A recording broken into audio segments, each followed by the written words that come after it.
함께 힘차게 박수며 찬양하면서 우리 주님을 높이며 예배의 자리로 나아가시겠습니다.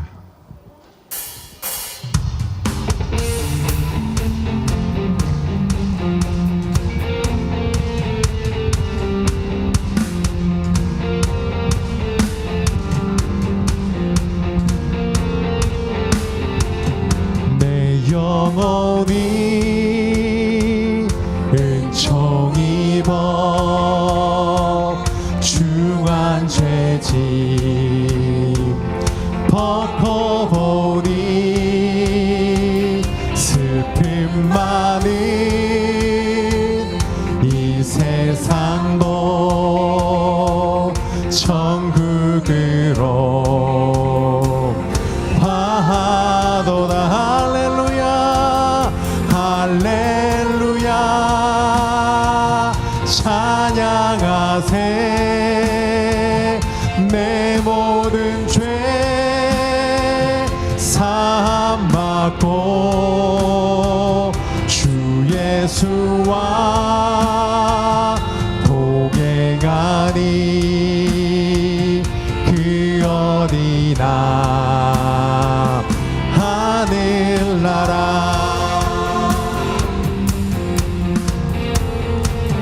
주의 얼굴 뵙기 전에 멀리 뵈던 하늘나라 내 맘속에 이루어지니 날로 가까. 할렐루야 할렐루야 찬양하세. 내 모든 죄 사함받고 주 예수와 동행하니 그 어디나 하늘 높은 산이 거친 들이 초막이나 궁궐이나 내 주 예수 모신 곳이 그 어디나 하늘나라 그 어디나 하늘. 할렐루야 할렐루야 찬양하세. 내 모든 죄 사함받고 주 예수와 동행하니 그 어디나. 우리 온 마음 다 고백합니다. 할렐루야 할렐루야 찬양하세. 내 모든 죄 사함받고 주 예수와 동행하니 그 어디나 하늘나라. 내 영혼이 은총 입어 중한 죄짐 벗고 보니 슬픔 많은 이 세상도 천국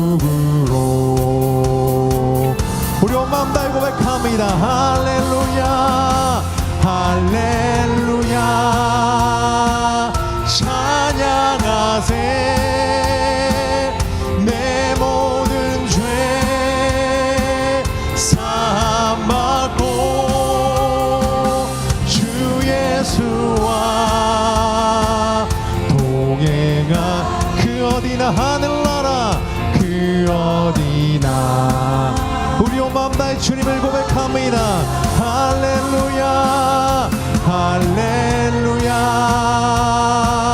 찬양하세 내 모든 죄 사함받고 주 예수와 동행하니 그 어디나 하늘나라. 할렐루야. 주님께 영광의 박수 올려드리겠습니다. 주님만이 우리의 구주 되십니다.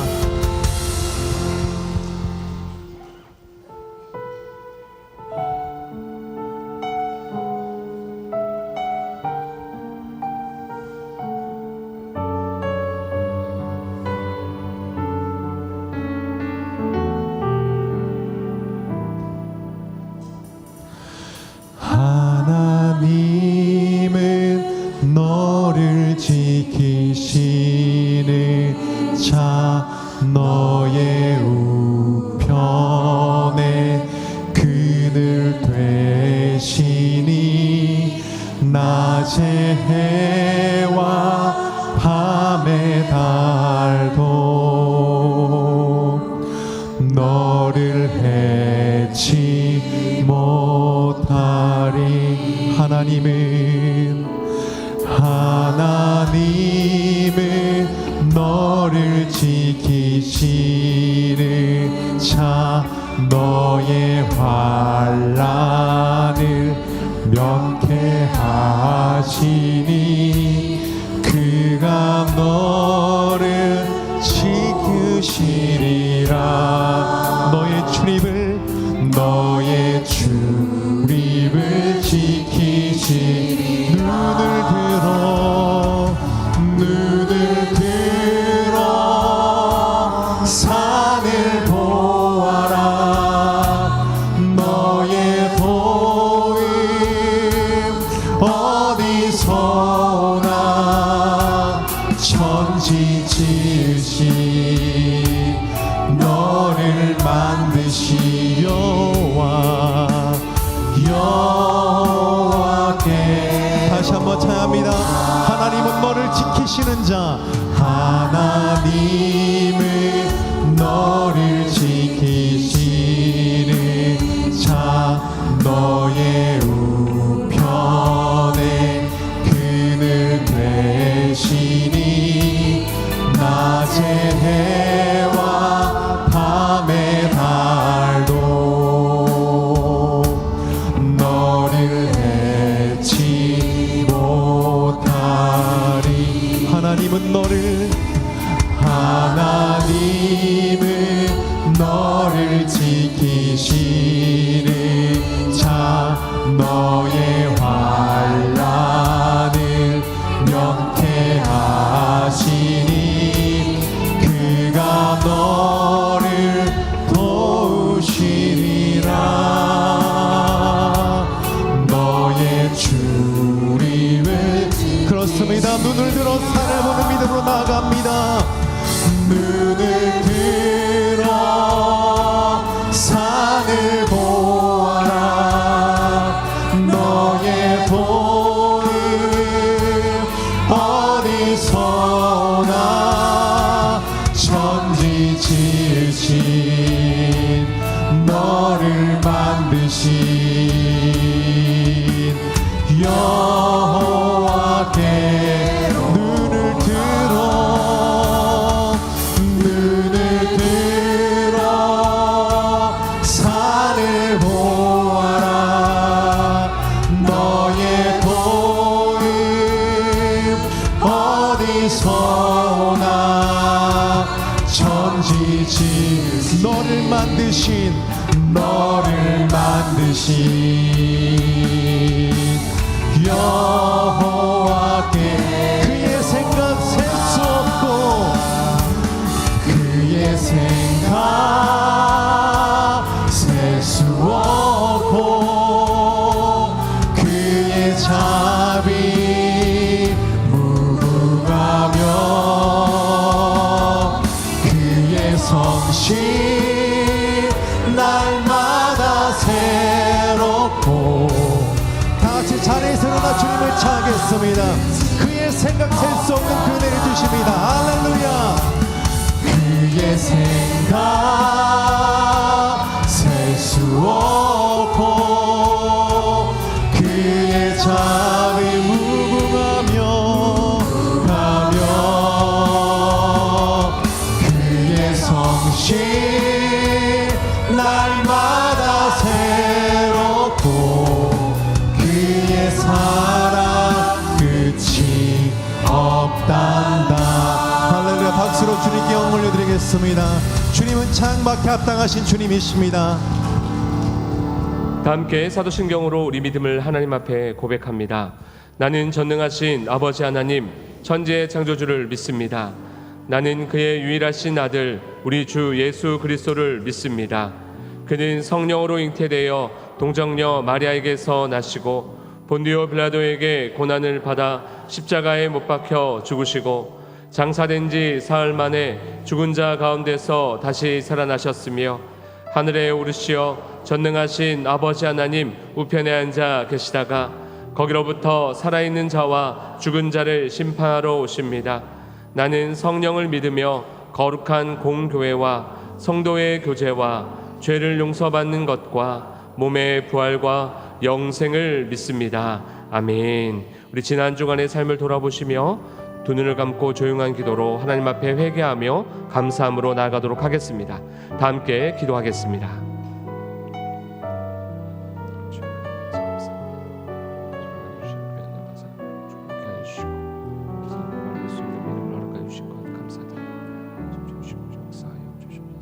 만일 우리가 우리 죄를 자백하면 그는 미쁘시고 의로우사 우리 죄를 사하시며 우리를 모든 불의에서 깨끗하게 하실 것이요 우리 죄를 사하신 예수 그리스도의 이름으로 기도합니다. 아멘. 교독문 135번 성령강림 함께 교독하겠습니다. 그의 위에 여호와의 영 곧 지혜와 총명의 영이요 모략과 재능의 영이요 오직 하나님이 성령으로 이것을 우리에게 보이셨으니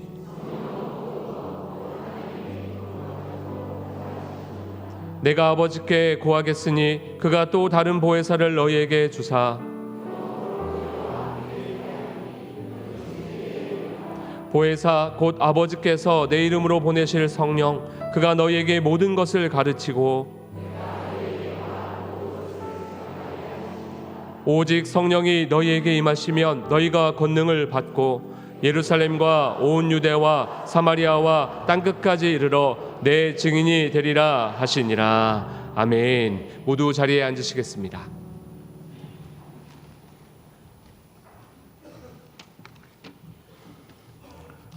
사랑과 은혜가 충만하신 하나님 아버지, 거룩한 주일에 주의 전에 모이게 하시고 주를 기쁘게 찬양하며 예배하게 하심을 감사드립니다. 이 시간 주님께 정결한 마음으로 나아가기를 원합니다. 오늘도 반복된 예배 가운데 하나님께 집중하고 고개를 들어 하나님을 바라보게 하옵소서. 매일 성실하게 기도하게 하시고 하나님의 거룩함을 선포하게 하옵소서. 연약하고 어리석은 저희들을 용서하여 주시고 주님을 기쁘게 하는 삶을 살 수 있도록 이끌어 주옵소서. 어떠한 상황에서도 늘 먼저 하나님께 예배하는 예배자로 살게 하옵소서. 하나님 은혜 가운데 세대 사역을 잘 마치게 하시니 감사드립니다. 세대별로 모여 관광하고 전 교인이 함께 운동회를 하며 음식을 나누고 하나님 안에서 즐거움을 같이 하였습니다. 이제 한 마음으로 저희 교회와 개인이 맡은 바 사명을 잘 감당할 수 있도록 더욱더 격려하고 칭찬하며 기도하는 교회가 될 수 있도록 하여 주시옵소서. 역사의 주관자이신 하나님, 이 나라 대한민국을 지금까지 인도하심을 감사드립니다. 새로운 대통령을 맞이하였습니다. 하나님께서 축복하여 주시고 하나님을 두려워하고 하나님을 경외하는 지도자가 되게 하여 주시옵소서. 이 시간 담임 목사님께서 하나님 말씀을 전하시겠습니다. 성령의 능력으로 말씀 전하게 하시고 전하시는 말씀을 통해 하나님을 더욱 알게 하시고 순종과 행함으로 나아가게 하옵소서. 이로 인해 한 주간 동안 살아갈 때 세상의 어떤 어려움에도 맞서 싸워 이겨내 믿음이 성장하는 삶이 될 수 있도록 축복하여 주옵소서. 온 마음을 다해 드리는 글로리아 찬양대의 찬양을 기쁘게 hợp양하여 주옵시고 듣는 저희들에게는 은혜의 시간이 되게 하옵소서. 예배의 모든 순간 주님 홀로 영광 받아 주옵시고 저희들은 천국을 느끼게 하여 주옵소서. 이 모든 말씀 예수 그리스도 이름으로 간절히 기도드립니다. 아멘.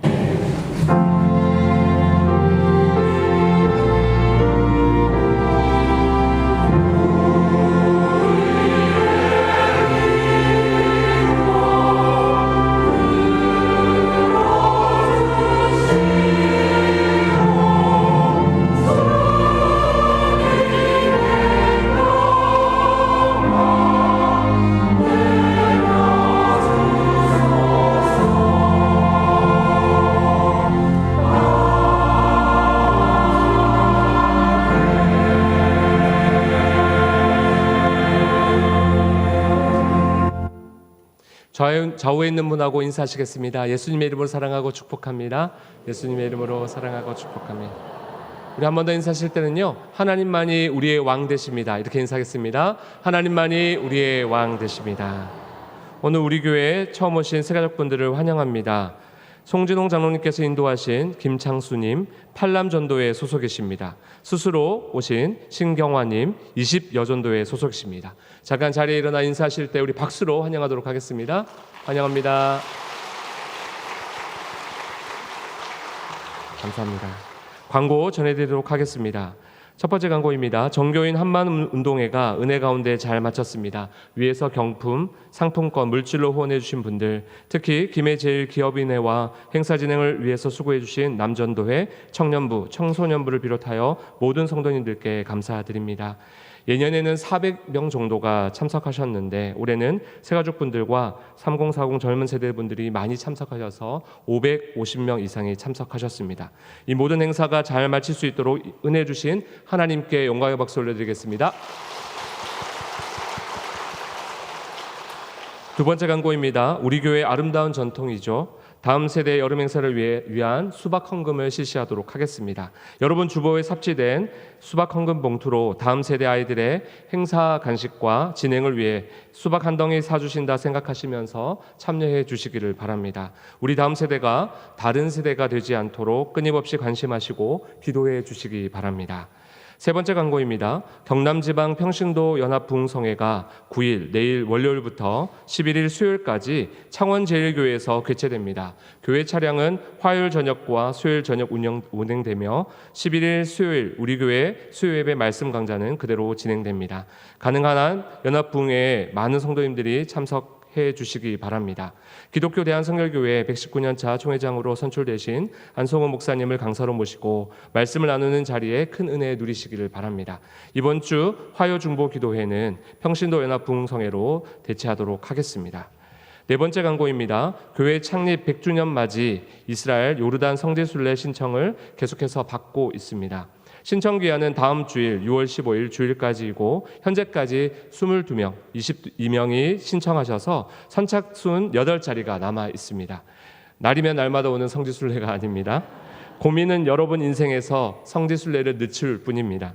성지순례 자세한 안내사항은 1층 사무실 앞 비치되어 있는 신청서에 순례 일정과 장소들이 자세히 기록되어 있습니다. 신청서를 내고 예약금을 입금하셔야 신청이 완료됩니다. 마지막 광고입니다. 장례 광고입니다.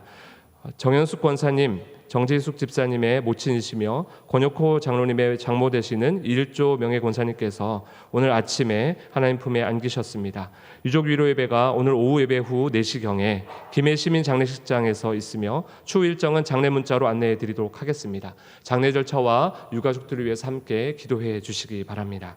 하나님께서 거룩한 주일 담임 목사님 통하여 우리에게 주시는 말씀은 에베소서 6장 1절로부터 9절까지의 말씀입니다. 제가 봉독해 올리도록 하겠습니다. 자녀들아, 주 안에서 너희 부모에게 순종하라. 이것이 옳으니라. 내 아버지와 어머니를 공경하라. 이것은 약속에 있는 첫 계명이니 이로써 내가 잘되고 땅에서 장수하리라.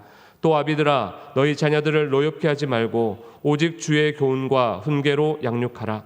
종들아, 두려워하고 떨며 성실한 마음으로 육체의 상전에게 순종하기를 그리스도께 하듯 하라. 눈가림만 하여 사람을 기쁘게 하는 자처럼 하지 말고 그리스도의 종들처럼 마음으로 하나님의 뜻을 행하고 기쁜 마음으로 섬기기를 주께 하듯 하고 사람들에게 하듯 하지 말라. 이는 각 사람이 무슨 선을 행하든지 종이나 자유인이나 주께로부터 그대로 받은 줄을 알미라. 상전들아, 너희도 그들에게 이와 같이 하고 위협을 그치라. 이는 그들과 너희의 상전이 하늘에 계시고 그에게는 사람을 외모로 취하는 일이 없는 줄 너희가 알미라. 아멘.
너희는 먼저 그의 나라와 그의 일을 구하라. 그리하면 이 모든 것을 너희에게 더하시리라.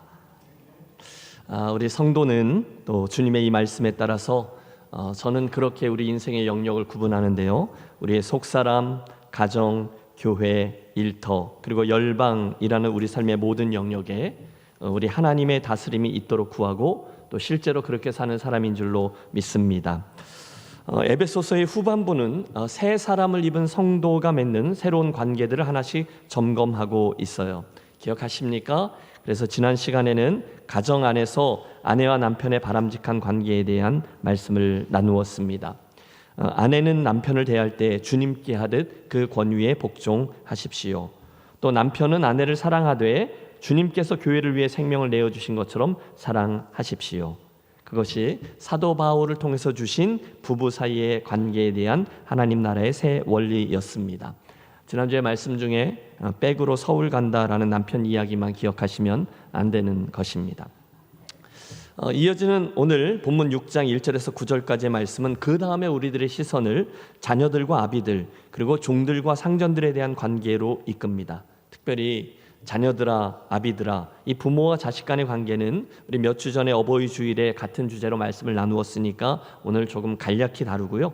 그 뒤에 이어지는 종과 상전에게 주신 말씀을 좀 더 심도 깊게 다루어 보겠습니다. 자, 6장 1절의 말씀은 이렇게 시작되죠. 함께 읽겠습니다. 자녀들아 주 안에서 너희 부모에게 순종하라, 이것이 옳으니라. 예. 순종은요, 아래에서 듣는다 이런 뜻이거든요. 토달 게 없죠. 부모에게 순종하는 것이 항상 옳습니다. 우리 한국인들은 이 말씀을 너무도 당연하다 생각해서 이 하나님의 말씀보다 우리 사람됨의 기본을 이야기하는 어떤 윤리처럼 듣습니다. 아유, 효도하는 게 마땅하죠. 아무도 이의를 제기하지 않아요. 그러나 여러분 조금만 깊이 생각하면 그렇지 않습니다. 이건 단순히 사회윤리 이전에 아주 오래전 신구약 전체가 명하는 하나님의 말씀이에요. 출애굽기 20장 말씀입니다. 내 부모를 공경하라, 그리하면 내 하나님 여호와가 내게 준 땅에서 내 생명이 길리라. 잠언에도 같은 말씀이 기록되어져 있습니다. 내 아들아, 내 아비의 명령을 지키며 내 어미의 법을 떠나지 말고 그것을 항상 내 마음에 새기며 내 목에 매라. 너를 낳은 아비에게 청종하고 내 늙은 어미를 경히 여기지 말지니라. 내 부모를 즐겁게 하며 너 낳은 어미를 기쁘게 하라. 여러분, 신약에 이르러서도 효의 가르침은 계속되고 있습니다. 마가복음 7장에 보면 주님께서 마땅히 자기 부모를 공경해야 함에도 불구하고 하나님을 섬긴다는 핑계로 부모를 제대로 공경하지 않는 이들의 외식함, 거기에 대해서 엄중히 질책하시죠. 눈에 보이는 부모도 제대로 공양하지 못하며 그러면서 눈에 보이지 않는 하나님을 섬긴다는 것은 어불성설이라는 것입니다. 초대교회에서도 계속해서 이 말씀은 이어져요. 골로새서 3장, 자녀들아 모든 일에 부모에게 순종하라, 이는 주 안에서 기쁘게 하는 것이니라. 디모데전서 5장, 만일 어떤 과부에게 자녀나 손자들이 있거든 그들로 먼저 자기 집에서 효를 행하며 부모에게 보답하기를 배우게 하라, 이것이 하나님 앞에 받으실 만한 것이니라. 여러분, 드리는 말씀은 이겁니다. 한마디로 효는요, 유교에서 비롯된 사회윤리가 아니라 그 이전에 아주 오래전 창조주 하나님에게서부터 내려온 명령이요 뜻이라는 거죠. 에베소서 6장, 오늘의 본문도 예외가 아닙니다. 자녀들아 주 안에서 너희 부모에게 순종하라, 이것이 옳으니라. 내 아버지와 어머니를 공경하라, 이것은 약속이 있는 첫 계명이니 이로써 내가 잘되고 땅에서 장수하리라. 이것이 옳으니라 했습니다. 당연하다는 거죠. 첫 계명이라 했습니다. 가정에 대한 으뜸 가는 계명이란 뜻이고요. 또 약속 있는 계명이다 했습니다. 무슨 약속이요? 땅에서 잘되고 장수하리라. 형통의 복과 장수의 복이 약속되어 있는 말씀이다, 이런 뜻이에요. 특별히 여기 주 안에서라는 말씀은 주님 때문에 또는 주님으로 말미암아라는 뜻으로 지금의 우리의 부모님들이 존경할 만 해서가 또는 존경할 만한 인품의 소유자이기 때문에 내가 순종할 만한 모든 여건을 갖추셨기 때문에 존경하고 순종하는 것이 아니라 그 부모님들을 나에게 부모로 주신 그 주인인 하나님 아버지 창조의 섭리를 바라보기에 그분이 주신 부모에게 순종하라, 이런 뜻입니다. 여러분, 지난주에 아내에게 남편에 대한 창조 질서가 있었다라고 말씀드렸는데요.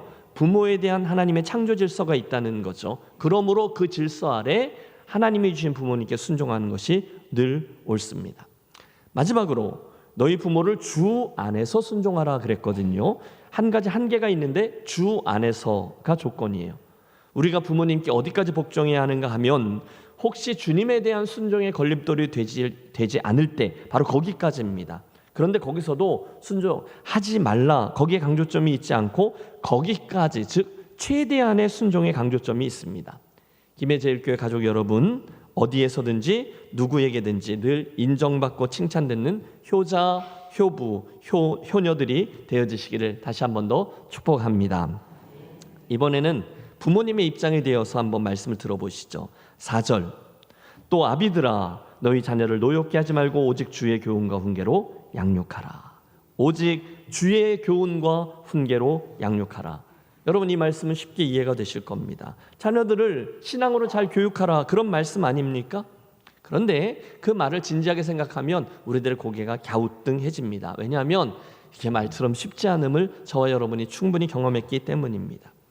목사님, 어떻게 하면 우리 아이도 좋은 신앙의 사람으로 키워낼 수 있을까요?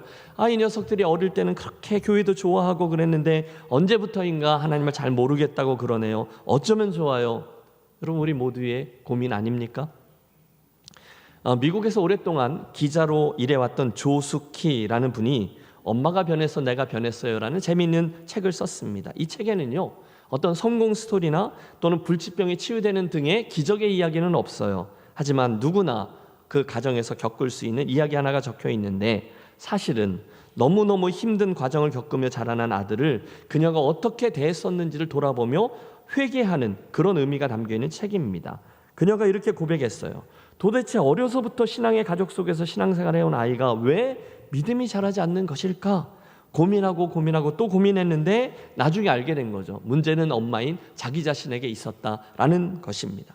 자신이 성령님의 인도하심에 따라서 회개하고 정신을 차린 후에야 그 아들에 대한 집착을 내려놓을 수 있었다는 것이고, 그때 아들이 선한 영향력을 받더라. 이게 그대로 책 내용이 된 거예요.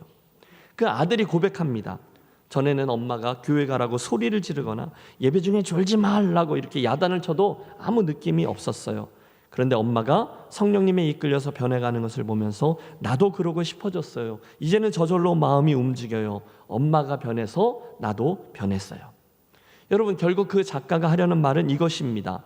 부모님들이 자녀들의 구원을 위해서 해야 될 일은 하나님 아버지가 베풀어 주신 무조건적인 사랑을 경험하는 통로로 쓰임받는 것이며, 먼저 부모가 성령님께 힘입어 변화될 때 자녀들이 부모를 통해서 하나님의 사랑을 받아들이고 믿게 됩니다. 여러분, 맞습니다. 부모님들께서 먼저 하나님의 사람으로 살면서 그 자녀들에게 하나님의 사랑을 통과하는 축복의 통로가 될 때 이 본문이 말씀하는 주의 교훈과 훈계로 양육하라가 가능해지는 것이죠. 바라기는 부모된 분들, 오늘 이 말씀이 선한 도전이 되어 우리 자신부터 하나님 앞에 잘 살피고 그 영향으로 자녀들 또한 좋은 믿음의 사람들로 되어지는 그런 축복의 주인공들이 되시기를 바랍니다. 본문에는요, 또 한 가지 부담되는 말씀이 있어요. 그것은 너희 자녀를 노엽게 하지 말라라는 말씀이에요. 해보실까요? 너희 자녀를 노엽게 하지 말라.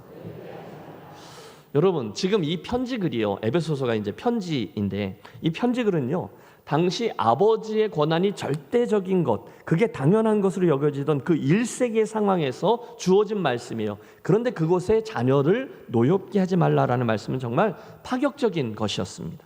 그 당시 가장은요, 가족 구성원들에 대해서 절대적인 권위를 휘둘렀거든요. 여러분, 놀라지 마십시오. 좀 부족함을 가지고 태어난 아이라면 바로 생명을 앗을 수도 있었습니다. 원치 않는 딸이라면 바로 내다버리거나 심지어 노예로 팔아버릴 수도 있었어요. 심지어 성인이 된 아들이라 할지라도 그를 때리고 옥에 가두고 심지어 생명까지도 손댈 수 있었어요. 그게 그 당시의 아버지의 권위였어요. 실제로 그 시대에 힐라리안이라는 이가 자기 아내에게 보냈던 편지 하나가 지금까지 전해지고 있는데요. 그 내용에 이런 게 나옵니다. 내가 떠나올 때에 당신이 아이를 가진 것을 보았소. 아마도 멀리 여행 중이었던 것 같아요. 그런데 이어지는 말이 기가 막혀요. 지금쯤은 아이를 낳았을 텐데 그 아이가 아들이어든 살려두고 딸이어든 없애버리시오. 와, 놀라셨죠? 그만큼 부모가 그 자녀들을 마음대로 하던 시대였어요. 그런데 그런 시기에 자녀들을 인격적으로 대하고 그들의 생각과 의견을 존중하며 그들의 감정까지도 고려하라, 이런 말씀이 주어지고 있는 겁니다. 여러분, 우리 한국적인 정서도 그렇지 않습니까? 아이들이 말 안 들으면 일단 호되게 꾸지람을 하잖아요. 예로부터 매를 아끼면 아이가 엇나갈 수 있다. 이래서 많은 부모님들이 아이가 어릴 때 잡아야 된다고. 왜냐하면 본인들도 그렇게 자라왔거든요. 또 저도 아이들 매를 든 적도 있어요. 그런데 본문은 자녀들이 하나님의 형상대로 창조된 고귀한 존재임을 기억하며 그렇게 호되게 다루지 말라 이렇게 말씀합니다. 뭐 매를 치지 말라 이런 얘기는 아니에요. 호되게 다루지 말라. 혹시 아실지 모르겠는데요. 그 말썽 부리는 자녀들을 연구하잖아요. 그 자녀들을 연구해서 나온 통계를 보면 사실 자녀가 부모로부터 받은 상처, 그렇죠? 자녀가 부모로부터 받은 상처가 부모가 자녀로부터 받은 상처보다 훨씬 더 크다는 겁니다. 바로 거기에서 혹시 여러분의 이야기는 아닌가요? 분노하는 자녀, 반항하는 자녀, 가출하는 자녀가 나온다는 거죠. 그러므로 혹시 부모라는 권위를 남용한다거나 지나치게 엄한 처사를 요구한다거나 또는 불공평한 태도를 견지한다거나 해서 자녀들의 노를 바라게 하는 경우를 우리 최대한 삼가야 할 것입니다. 사실 여러분, 매를 맞거나 꾸지람을 받는 아이도 알죠. 지금 우리 엄마 아빠가 나를 혼내고 있는데 이게 합리적인 혼냄인지, 즉 내가 받을 만한 그런 혼냄인지 아니면 엄마 아빠의 감정이 담긴 훈육인지 걔들은 다 알아요. 여러분, 혹시 이 말씀을 들으면서 과거에 내가 우리 아이를 대했을 때 어떻게 좀 부족한 점이 많았다라고 생각되며 미안한 마음이 드신다면 간단합니다. 여러분, 자녀에게 부모의 실수를 정직하게 인정하면 됩니다. 내가 엄마로서 또는 내가 아빠로서 그때 감정을 절제하지 못했고 이렇게 저렇게 행했고 내 의견을 잘 들어주지 못하고 막 윽박지르고 막 때리고 그랬던 거 좀 미안하구나, 용서해 주련. 여러분, 그렇게 정직하게 이야기를 하며 사과하는 부모에게 여러분의 자녀들이 야유를 보낼까요?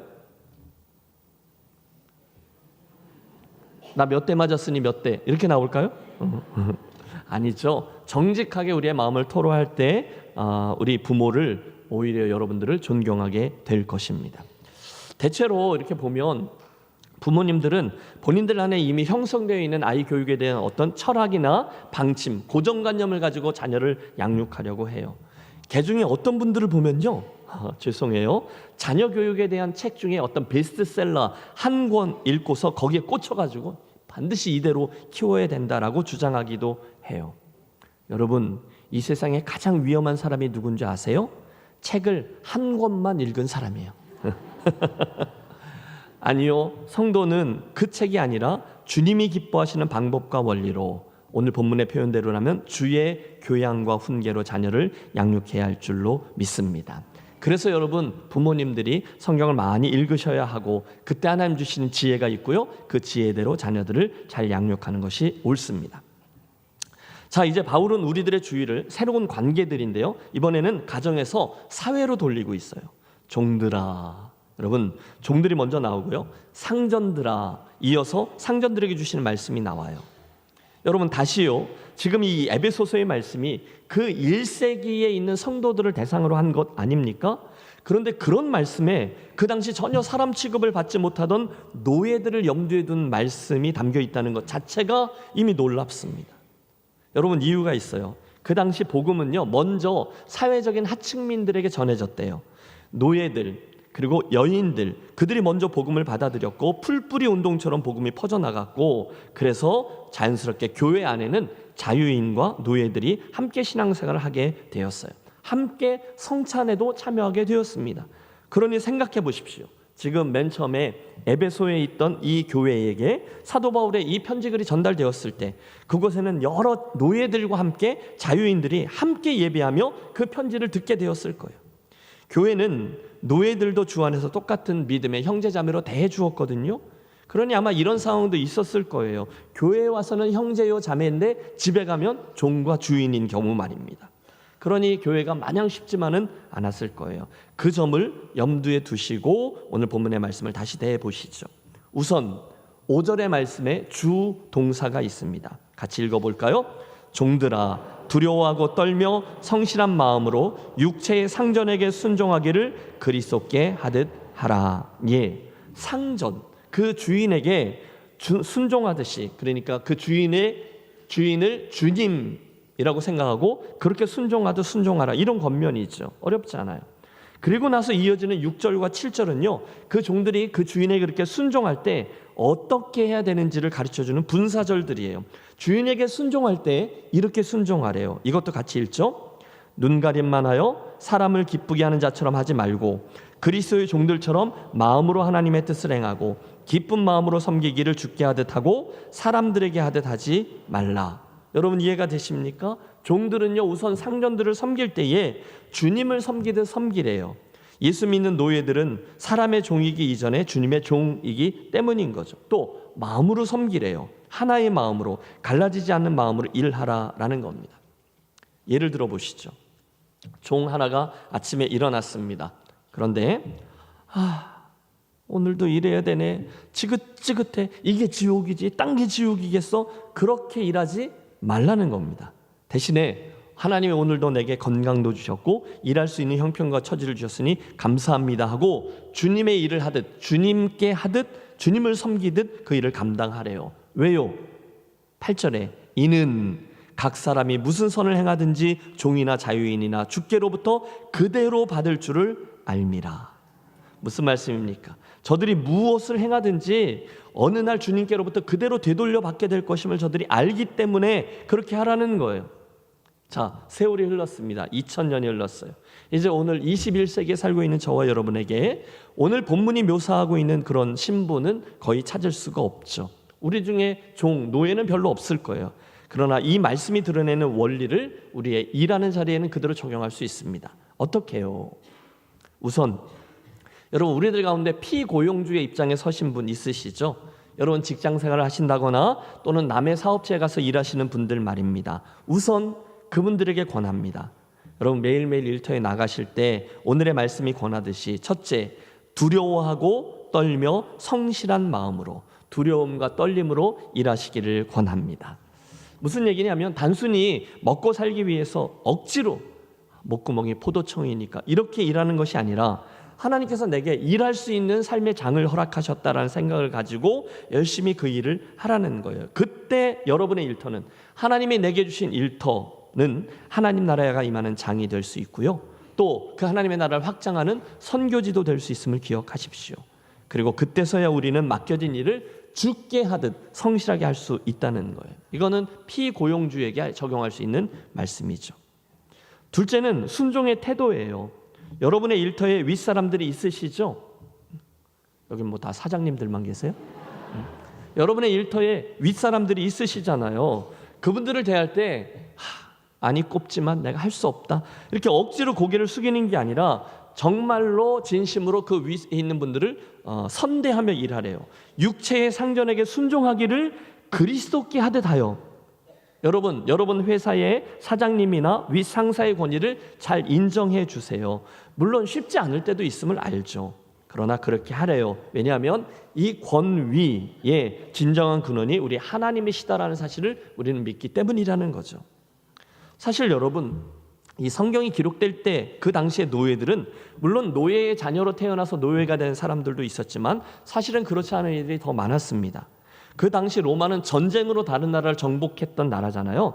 그래서 이렇게 전쟁을 통해서 남의 나라를 속국으로 만들어서 끌고 온 노예가 훨씬 많았어요. 자유인의 숫자보다 노예들의 숫자가 4배나 더 많았대요. 그래서 로마만 하더라도 6천만 명의 노예들이 함께 있었어요. 자연히 그들 중에는 똑똑한 노예들이 많았습니다. 윌리엄 바클레이라는 학자에 따르면 당시 웬만한 일들은 다 노예들이 했대요. 의사들도 노예들이 했고요. 가정교사들도 다 노예들이었고요. 실제로 도시를 관리하는 행정가들도 다 노예들이었대요.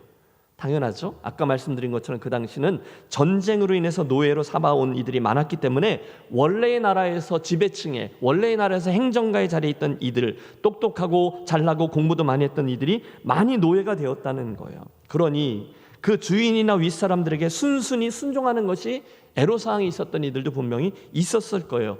그런 이들에게 본문이 권면해요. 윗사람에게 순종하라. 그게 옳다는 걸.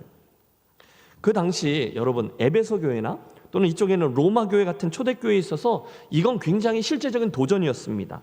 왜냐하면 그 당시 성도들 가운데 80%가 노예들이었고요. 20%가 자유인이었기 때문이에요.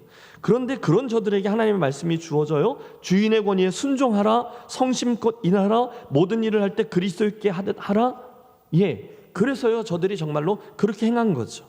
그러자 어느덧 그 성도들을 통해서 영향력이 나타나기 시작했고 이후 로마 제국이 서서히 복음화되기 시작했습니다. 로마 제국은요, 왕이 그리스도인이 되어서 나라가 그리스도인 나라가 된 그런 나라가 아니었어요. 로마 제국은요, 아래에서부터 복음이 전파되어서 결국은 복음으로 나라를 정복한 나라였던 거죠. 동일합니다. 사랑하는 여러분, 저와 여러분이 단순히 그 직장에 있는 사장님을 섬기는 직원이 아니라 그 직장을 주시는 하나님을 섬기는 종이다라는 사실을 기억하면서 우리에게 맡겨진 일을 성실하게 감당하는 좋은 그리스도인들이 되시기를 부탁합니다. 이어지는 6절에 또 다른 주의점도 나와요. 세 번째, 재밌지 않습니까? 눈가림만 하여 사람을 기쁘게 하는 자처럼 하지 말고. 옛날에도 그랬던 사람이 있었나 봐요. 단지 주인이나 윗사람의 호의를 얻으려고 그래서 그들이 지켜볼 때만 열심히 일하는 척하고 평상시에는 싹 돌아서서 이렇게 설렁설렁하는, 그러지 말라는 거예요. 전에 섬겼던 교회에 권사님 한 분이 있는데 이 권사님이 일평생을 우체국에서 일하셨어요. 그런데 대화하다가 한 번은 그런 얘기를 하는 거예요. 같이 일하는 몇몇 동료들을 보면 기가 막히다는 거예요. 평소에는 전혀 일을 안 한대요. 하루 종일 놀고 먹고 핸드폰 보고 게임하고 떠들고 그런다는 거예요. 그런데 가끔 분통 터지는데 일을 너무 안 해서 다 보이는데 웃기는 건 그런 신우회 같은 모임으로 딱 모였을 때 함께 기도를 하면 뜨거운 그리스도인처럼 열정적으로 눈물을 흘려가며 기도를 한대요. 그건 안 되는 거죠. 가짜인 거죠. 주인이나 상사가 볼 때는 열심히 일하고 안 볼 때는 대충 하고 설렁설렁 논다. 그건 도둑질입니다. 야야야, 살살해. 누가 알아준다고 월급 더 주냐? 대충 해 라고 말하는 분이 있죠. 여러분이 그런 분 되지 마세요. 있어요. 그러나 옳지 않습니다. 여러분, 그 옆에 계신 분이 여러분에게 살살해, 대충 해 라고 하든 말든 성도라면 지금 내가 하고 있는 일의 동기와 마음의 은밀한 부분까지도 보고 계시는 하나님, 그분을 의식하기에 오늘 우리가 감당하는 모든 일을 죽게 하듯 행하는 것이 언제나 맞습니다. 8절에요. 이와 관련된 놀라운 말씀이 나와요. 왜 그렇게 행합니까? 왜 그렇게 해야 합니까? 함께 읽겠습니다. 이는 각 사람이 무슨 선을 행하든지 종이나 자유인이나 주께로부터 그대로 받을 줄을 알미라. 아멘. 무슨 뜻입니까? 우리가 그렇게 신실하게 성실하게 해야 되는 이유는 저 위에서 우리들이 일하는 모습을 지켜보고 계신 하늘의 상전 주님이 계시고 그 한 대로 다 되갚아 주실 것이다라고 말씀하셨기 때문이에요. 여러분, 주님이 보고 계신 줄로 믿습니다. 주님이 우리가 행한 대로 갚아주실 줄로 믿습니다. 우리는 성경에서 이런 모습에 대해서 아주 좋은 샘플 하나를 발견합니다. 요셉이에요. 여러분, 요셉의 일생을 압니다. 그는 형제들의 모략으로 인해서 애굽의 종으로 팔려갔어요. 놀라운 것은 요셉이 수동태로 처하게 된 그 종의 자리에서 성실했다는 겁니다. 여러분, 생각해 보세요. 종으로서 성실하기는 결코 쉽지 않아요. 그런데도 그는 성실했습니다. 그런데 중간에 모함을 받아 이번에는 감옥의 죄수가 되었잖아요. 여러분, 저 같으면 그 순간 하나님을 욕하고 다 들러엎고 내 인생 뭐 이래? 그러면서 포기하기가 더 쉬웠을 수 있지만 그는 놀랍습니다. 감옥 안에서조차 인정받는 모범생가 되었어요. 간수장이 그를 감옥의 총무로 삼았을 정도니까 여러분, 이건 더 어려워요. 여러분, 죄수 노릇을 성실하게 한다. 얼마나 어려운 일입니까? 그러나 그렇게 했다는 거죠. 하나님이 그 모든 걸 보셨죠? 이제 그는 능하신 하나님의 손에 의해서 높임을 받고 기적적으로 애굽의 총리가 되었어요. 그런데 놀라운 건 총리가 됐는데도 변함없어요. 이후 그는 성실하게 최선을 다해 자기의 사명을 감당합니다. 결국 그는 한 가문을 한 민족으로 일구어내는 하나님의 섭리에 놀랍게 사용되었죠. 건축 회사의 중력으로 계시던 유능한 건축가 한 분이 어느 날 이제 나이가 차서 정년 퇴임을 이제 앞두게 되셨어요. 하루는 그분을 아끼던 사장님이 거의 뭐 펠로우잖아요. 어느덧 그를 불러서 마지막으로 이제 집 하나만 더 지어달라고 부탁을 하더래요. 아니, 얼마 후면 은퇴인데 끝까지 일을 시켜 먹으려고 그러네. 이분이 기분 나빠하면서 뭐 할 수 없죠. 마지못해 그 일을 하셨다는 거예요. 그래서 대충 집을 지었대요. 결국 짓기는 다 지었는데 보통 사람이 보면 그 집이 분명 집 맞는데 건축가의 눈으로 볼 때는 엉성하게 그지없는 집 하나가 탄생했다는 거죠. 예, 집이 완성되었습니다 라고 보고하자 사장님이 이렇게 말했대요. 지금껏 회사를 위해 수고해온 자네의 노고에 감사하는 마음으로 이 집을 자네에게 선사하네. 무엇을 선물로 줄까 하다가 바로 자네 손으로 지은 집을 자네 은퇴 선물로, 기념 선물로 주기로 했던 거지. 여러분, 그 순간 그 건축가의 얼굴 표정을 상상해 보세요. 결국 그분 후회하며 당신의 은퇴식을 치르게 되었다라는 후문이죠. 모든 일을 죽게 하듯 하라. 여러분, 그랬다면 그러지 않았을 겁니다. 베드로전서 2장 18절에 더 재미있는 말씀이 하나 나와요. 사환들아, 범사에 두려워함으로 주인들에게 순종하되 선하고 관용하는 자들에게만 아니라 또한 까다로운 자들에게도 그리하라. 무슨 말씀입니까? 인간적으로, 아니 인격적으로 훌륭한 주인이나 상사들에게 순종하는 건 쉬워요. 그러나 진정 우리가 성도라면 심지어 못된 주인이나 까다로운 상사들에게까지도 순종하라, 이런 말씀이에요. 절대로 비굴해지라, 이런 뜻이 아닙니다. 그러나 그 관계에서 늘 순종, 존경의 태도로 누구에게나 잘함으로, 그 선대함으로 승리하자는 거죠. 이게 뭐냐? 새 사람을 입은 성도들에게 주신 삶의 방식이라는 거예요. 이제 마지막 9절의 말씀은 윗사람들에게 주어져요.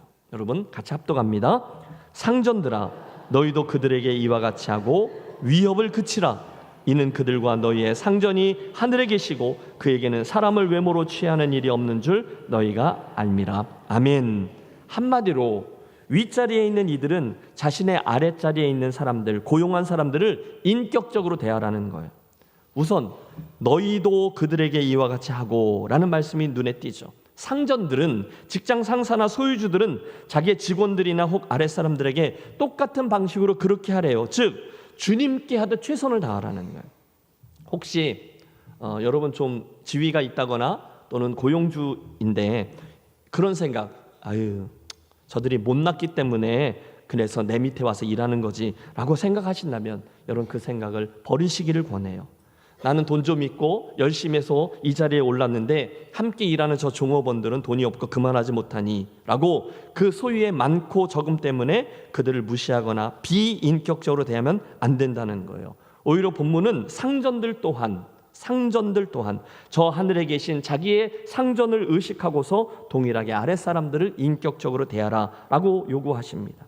혹시 여러분 우리 교우들 가운데 사업장의 소유주들 계십니까?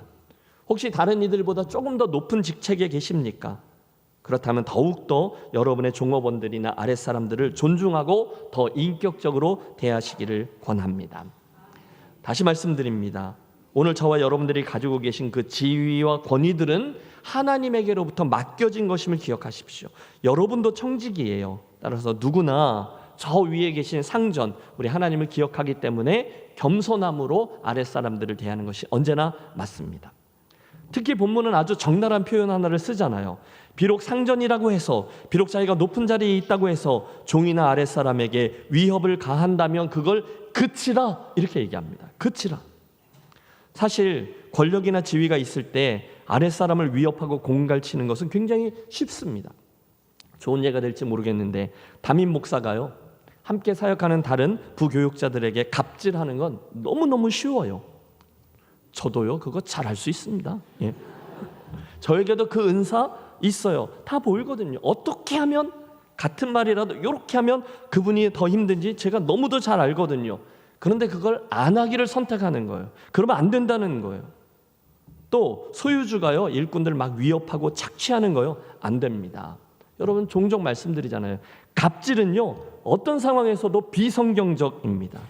아니요, 성경의 원칙은 분명합니다.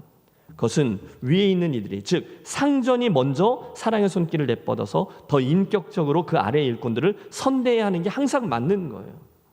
물론 우리는 본문의 이 말씀을 들으면서 야, 참 좋은 말씀이야, 정말 신사적인 걸 하면서 들을 수 있죠. 그런데 여러분 이 말씀이 전달된 1세기의 상황으로 가면 이게 기가 막힌 말씀이에요. 말씀드렸죠. 1세기 상황에서 이 이야기들은 전혀 혁명적인 말씀이에요. 그 당시 존경받던 철학자 여러분 아실 거예요. 아리스토텔레스, 이런 사람은요 종들과 주인 사이에 공통된 건 전혀 없다라고 말하기까지 했어요. 종이란 살아있는 도구라고 생각했어요. 그래서 그들에게 있어서 종들은요 인격이 없는 소유물이나 재산의 일부였어요. 주인은 늘 절대적인 권한을 행사했고요. 종들을 마음껏 다루었습니다. 종이기 때문에 채찍질, 가두기, 굶기기, 죽이기, 기분 내키는 대로 했어요. 아침에 부부싸움 했으면 종들을 못 살게 구는 거예요. 그게 당연했어요. 그런 상황에서 본문은 상전들에게 종들을 형제와 자매처럼 여기라 이렇게 요구하고 있는 거예요. 와, 어떻게 이럴 수 있을까요? 이유가 있죠. 다시 9절이에요. 이는 그들과 너희의 상전이 하늘에 계시고 그에게는 사람을 외모로 취하는 일이 없는 줄 너희가 알미라. 종들이건 상전들이건 진짜 주인은 하늘에 계시다라는 사실을 기억하라는 거예요. 모두 다 한 주인을 섬기는 존재이기 때문에 누구에게나 막 하면 안 된다는 거예요. 또 하늘에 계신 상전 하나님은 사람을 외모로 취하지 않기 때문이라는 거예요.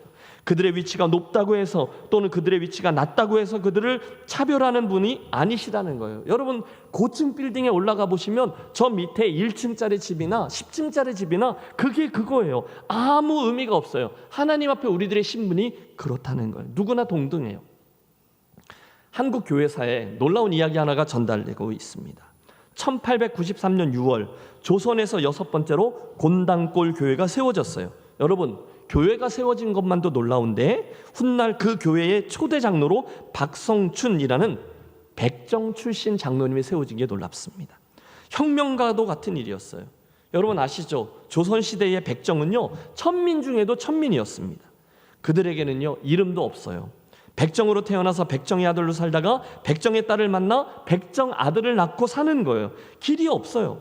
박성춘에게도 길이 없었는데 그 아들 봉출이를 무어 선교사님이 운영하는 학교에 보내는데 그래서 자기는 못 배웠으니까 자기 아들 백정의 아들을 선교사님에게 보내서 교육을 받게 한 거죠. 그러던 중에 아버지인 자기가 전염병 콜레라에 걸렸습니다. 그런데 잘 들으십시오. 고종을 치료했던 에디슨 선교사가 상감마마를 만졌던 손으로 백정인 자기를 만지고 치료해 주는데 감격해서 그 선교사님을 따라 교회에 나가기 시작합니다. 그 교회가 곤당골 교회였어요. 당시 20명 정도가 모이는 교회였는데 문제는 백정이 나와서 예수 믿고 게다가 세례까지 받게 된 데 있었어요. 순간 6명이나 되는 성도들이 교회 출석을 스톱했습니다. 백정하고 함께 앉아서 예배드릴 수 없다 그 얘기죠. 따라서 그 백정을 다시금 내보내면 다시금 교회 잘 다니겠다 이렇게 나온 거예요. 와, 근데 그 당시 상황이 이해가 되는 거죠. 백정이니까. 그때 이주사라는 분이 중재에 나섭니다. 그러지 말고 양반 되시는 당신들은 좀 앞자리에 앉으시고 백정들은 저 뒷자리에 앉으면 그러면 어떻게 그렇게 정도로 해서 우리 다시 교회 갑시다. 중재를 했는데 잘 안 되는 거예요. 선교사님이 고민을 했대요. 하지만 그건 성경적이지 않으니 그럴 수 없다 정확히 말했습니다. 결국 교회가 분열됐어요. 여러분 이건 선교적 교회가 아니에요.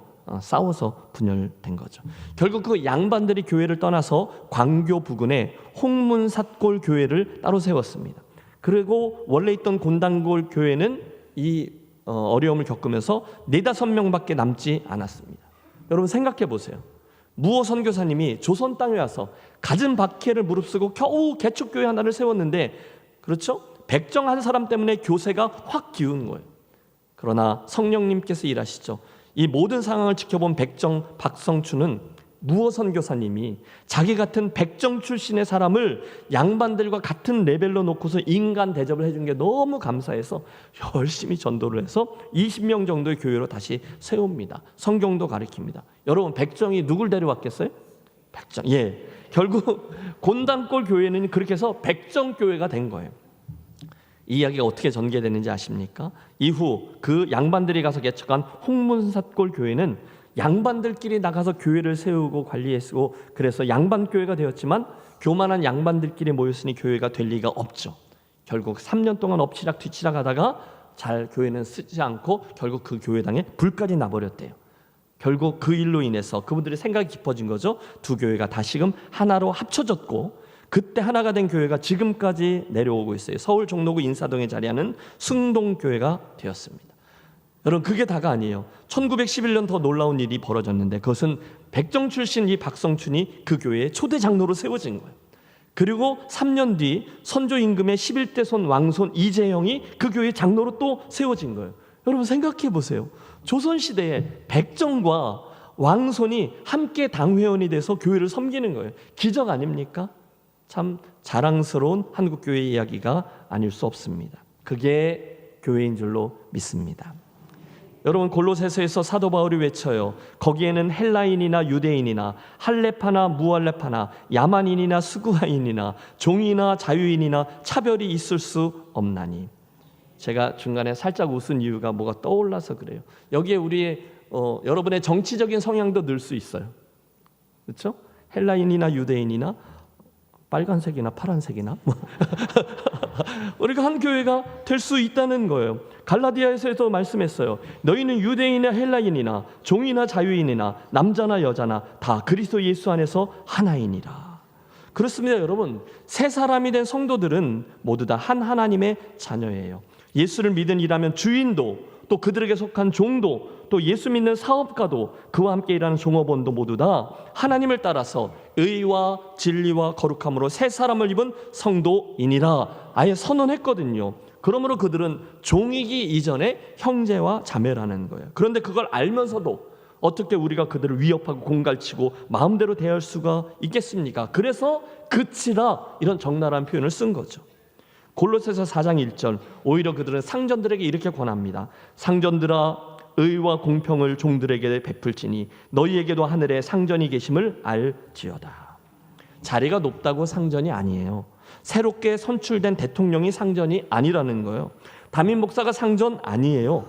오직 진짜 상전은 하늘에 계신 하늘 아버지인 줄로 믿습니다. 우리가 그걸 절대로 잊으면 안 되는 거죠. 정리해보죠. 오늘의 본문에 나오는 새 사람이 된 이들이 섬기게 된 관계, 그 원리는 이렇습니다. 여러분들이 오늘 주인이든 종이든 종업원이든 사업주이든 직원이든 상사이든 여러분이 예수님을 따르는 그리스도인이라면 예수님께서 행해 주신 그 아름다운 일을 보고 그처럼 하래요. 어떻게 해요? 같이 읽겠습니다. 그는 근본 하나님의 본체시나 하나님과 동등됨을 취할 것으로 여기지 아니하시고 오히려 자기를 비워 종의 형체를 가지사 사람들과 같이 되었고 사람의 모양으로 나타나사 자기를 낮추시고 죽기까지 복종하셨으니 곧 십자가에 죽으심이라. 아멘. 여러분, 이 말씀을 믿는 성도라면, 아니 그 주님을 따르겠다고 나선 제자라면 우리는 너무도 자연스럽게 종이의 자리에 있든 상전의 자리에 있든 남의 직장에서 일하든 또는 내가 종업원을 데리고 있든 상관없이 스스로 낮아짐의 자리를 택하는 거예요. 서로 복종하며 서로 섬기는 거예요. 그래서 예수님이 허리에 수건을 동이시고 대야에 물을 떠다가 제자들의 더러운 발을 씻겨주셨어요. 그리고 말씀하시죠. 너희도 이같이 하라. 쉽지 않습니다. 그러나 바라기는 이 원리가 여러분이 일하시는 곳에도 그대로 펼쳐지게 되시기를 주의 이름으로 축원합니다. 그 섬김의 도, 그 하나님 나라의 원리가 직장뿐이 아니라 우리 교회 안에도 그대로 하나님 나라의 원리가 실천되어지기를 축복합니다. 아멘 하셨는데, 이를 위해 제일 먼저 죽고 낮아져서 섬길 사람은 그러므로 제일 눈에 띄는 담임 목사죠. 그렇게 해야 되는 거예요. 또 목회자들입니다. 또 당회원들입니다. 그러니 목회로 섬기시는 분들과 장로님들께서는 죄송합니다만 저와 함께 죽었다 생각하시고 저가 나보다 못났다 비난부터 하지 마시고 먼저 쓸고 먼저 닦고 먼저 인사하고 먼저 고개를 숙이는 것입니다. 그게 성경적입니다. 힘들죠. 그러나 주님도 그렇게 하셨고 그렇게 하라 그럼 내가 보상해 줄게 하셨으니까 그렇게 행하시는 목회자들과 당회원들이 되시기를 부탁합니다. 또 권사님들, 또 안수집사님들 빠져나갈 생각하지 마십시오. 하나님께서 저와 여러분에게 직분을 주신 건 때가 되니까 주신 게 아니라 잘 섬기라고 주신 거죠. 기억하십시오. 하나님의 은혜를 아는 사람은 특권보다 책임에 집중합니다. 교만하지 않고 남에 대해 이렇다 저렇다 평가하고 채점하지 않아요.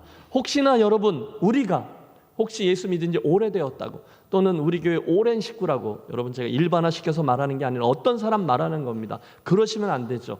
늦게 온 사람 또는 요즘 예수 믿은 사람, 사회적인 지위가 내가 볼 때 좀 낮아 보이는 사람 할 것 없이 스스로를 처복종시킴으로 그분들을 먼저 잘 섬기는 게 언제나 맞습니다.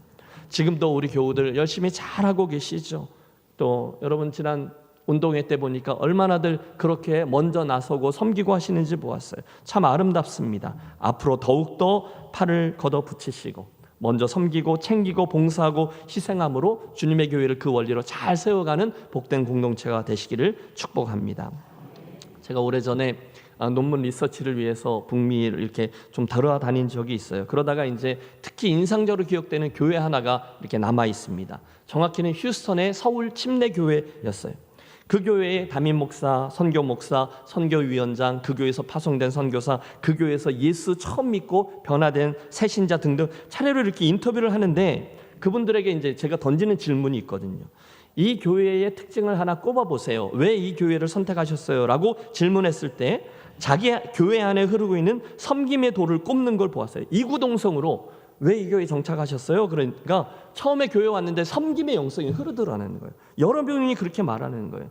처음에 왔더니 교회가 이제 좀 낡은 건물인데 후줄그레한 옷을 입고 먼지를 뒤집어 쓰고 그 무슨 전기선 같은 거 위에다 깔고 사다리를 오르내려가면서 열심히 일하는 분들이 계시더래요. 그래서 뭐 일하시는 분들인가 보다 했더니 나중에 알고 보니 모두 다 그 전공 분야에서 인정을 받는 소위 높은 분들이더라는 거예요. 이름만 대면 알 수 있는 커다란 석유회사 부사장도 있고요. 근데 올라가서 그렇게 하는 거죠.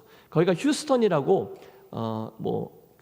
그 공대 출신의 박사학위 소지자들이 굉장히 많이 모여 있는 그런 동네거든요. 그런데 그런 분들이 교회에만 오면 그것들이 뭐가 중요해 이러면서 무색하게 서로 섬기고 낮아지는 모습들을 보고 선한 충격을 받았다. 그게 우리 교회의 영성이다. 여러분, 그 얘기가 저에게 굉장히 큰 감동으로 다가왔습니다. 사실 여러분, 대접을 받는 것이 저와 여러분의 본성에 더 잘 맞습니다. 그 사람이 와서 나한테 인사 먼저 하는 게 당연하다 생각할 때가 정말 많아요. 당연하죠. 낮은 자가 높은 자를 섬기는 게 너무도 당연해요. 그런데 하나님의 나라는 반드시 거꾸로예요. 높은 자가 낮은 자를 섬기는 게 언제나 맞아요. 그리고 그때 역사가 일어나죠. 여러분, 여러 번 말씀드렸습니다. 낮은 자가 높은 자를 섬기면 당연한 거예요. 그러나 높은 자가 낮은 자를 섬기면 거기는 반드시 하나님 나라의 역사가 일어나게끔 되어 있습니다. 사랑하는 김해제일교회 가족 여러분, 먼저 예수 믿으셨습니까? 먼저 직분을 받으셨습니까? 다르게 해석할 여지가 없습니다. 그것은 더 많이 섬기라고 주신 것인 줄로 믿습니다. 예수를 일찍 믿으셨어요? 그렇다면 지금 막 예수 믿는 이들을 섬기고 그들을 챙기는 것, 그것이 당연합니다. 하나님의 말씀은요, 받는 것보다 주는 것이 더 복되다 하셨으니 그 말씀을 믿고 그렇게 하겠습니다. 바라기는 오늘의 이 말씀, 새로운 관계 중에 하나인 종들과 상전들에 대한 말씀을 들은 저와 여러분 모두가 하나님 나라의 이 원리를 정확히 우리 삶에 그대로 적용하여 그렇게 읽어가는 우리 교회, 우리 가정, 우리의 일터를 읽으셔서 그것들 모두 하나님의 새로운 다스림이 임하는 축복의 장들이 되시기를, 그래서 저와 여러분의 모습으로 세상에 거룩한 충격을 주는 저와 여러분의 삶이 되시기를 주의 이름으로 축원합니다. 기도하겠습니다. 하나님 아버지, 오늘의 말씀을 들은 김해제일교회 성도들에게 이 말씀을 깨닫는 지혜와 순복할 수 있는 겸손과 결단할 수 있는 의지를 허락해 주셔서 오늘의 말씀 그대로 부모님을 잘 공경하고 자녀들을 주의 교훈과 훈계를 잘 양육하며 윗사람 아랫사람 할 것 없이 일터에서 하는 모든 일을 주께 하듯 하고 인격적으로 서로 복종하며 겸손으로 섬기는 그런 우리 교회 성도들, 새 사람들만 되게 해 주시옵소서. 특별히 우리 교회 안에서도 이렇게 서로 복종하며 먼저 섬김으로 예수님의 뒤를 따르는 제자들 되게 해 주시고, 그래서 우리의 가정과 우리의 일터와 우리의 교회에 하나님의 다스림이 임하고 하나님 나라의 원리가 실현되는 복을 허락해 주시옵소서. 우리 주 예수 그리스도 이름으로 축복하며 기도하옵나이다. 아멘. 함께 일어나셔서 결단하며 찬양하겠습니다.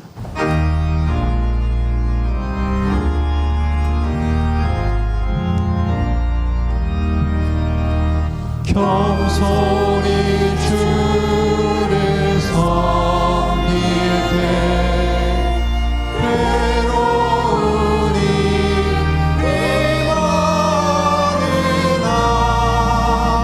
구주여 내게 힘주사 잘 감당하게 하소서.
아버지, 우리 가진 모든 것들의 참 주인이 아버지뿐임을 고백하며 이 시간 선한 청지기가 되어 주의 것을 구별하여 올려드립니다.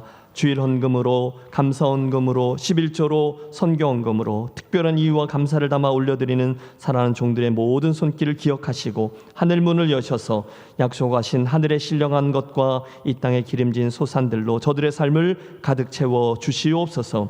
아버지, 새로운 지도자를 선출한 대한민국을 축복하셔서 우리가 계속 기도해 왔던 대로 하나님의 뜻 안에서 자유와 공의와 공평을 추구하는 정권, 하나님과 역사를 두려워하는 겸손한 정권, 조금 다른 생각을 가지고 있더라도 존중하고 함께 품어 함께 나아가는 화해의 정권, 무엇보다도 백성들을 귀하게 여기고 겸손히 행하는 섬김의 정권 되도록 아버지의 특별한 은혜를 베풀어 주시옵소서.